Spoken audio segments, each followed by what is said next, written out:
В этом году исполняется 70 лет со дня рождения языковедов Вячеслава Бганба и Эммы Килба. Они родились в один год, создали семейный союз, ушли из жизни с разницей в 12 лет, оставив значимый след в абхазской науке. О Вячеславе Бганба можно сказать ученый, который стал воином. Еще с советских времен он был активным участником национально-освободительного движения. Во время Отечественной войны народа Абхазии был тяжело ранен, побывал в грузинском плену. Вячеслав Бганба – герой Абхазии. То есть он не только неформальный герой, еще и формальный герой. Воевал он на Восточном и Кумисинском фронтах. Во время памятного наступления на Чимчиру в ночь с 25 на 26 октября 1992 года Вячеслав Бганба, тяжело раненый, попал в плен. После этого через некоторое время его обменяли. После того, как его подлечили, он был в состоянии встать в строй, участвовал во всех операциях, сперва как рядовой участник, потом как заместитель командира бригады. Ученый, исследовавший родной язык, герой войны, всем сердцем болевший за судьбу Абхазии. Именно такой сегодня видится личность Вячеслава Бганба. Если говорить о нем как о человеке, он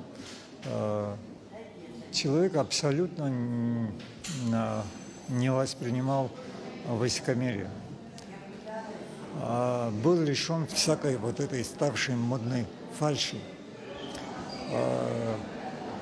Но при этом удивительным образом он все эти качества, свою бескомпромиссность сочетал с тактичностью. Эмма Килба была специалистом в области грамматики абхазского языка и диалектологии. Кандидат филологических наук, доцент кафедры абхазского языка АГУ. В разные годы она работала старшим преподавателем университета, старшим научным сотрудником, затем заместителем директора АБИГИ. Эмма Киамоновна занималась определенной областью в изучении абхазского языка. Ее кандидатская диссертация была посвящена речи батумских абхазов. Более того, Эмма Киамоновна создала, собственно говоря, по ее инициативе была создана лаборатория диалектологическая, которая по сей день работает и вполне, можно сказать, успешно. В послевоенные годы благодаря Эмме Килба была проделана большая организационная работа по сохранению Института гуманитарных исследований и объединению коллектива. Институт наш был сожжен. Собственно говоря, не было ни крыши над головой и вообще ничего для того, чтобы начать работу. Может быть, у кого-то даже складывалось впечатление, что этот коллектив невозможно будет собрать.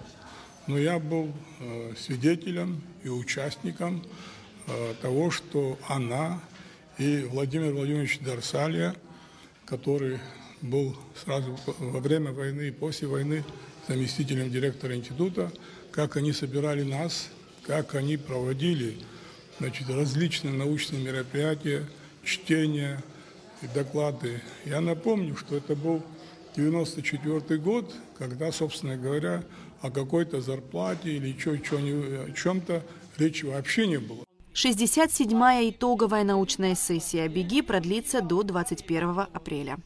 Эсма Гуланзе, Михаил Братухин, Абхазское телевидение.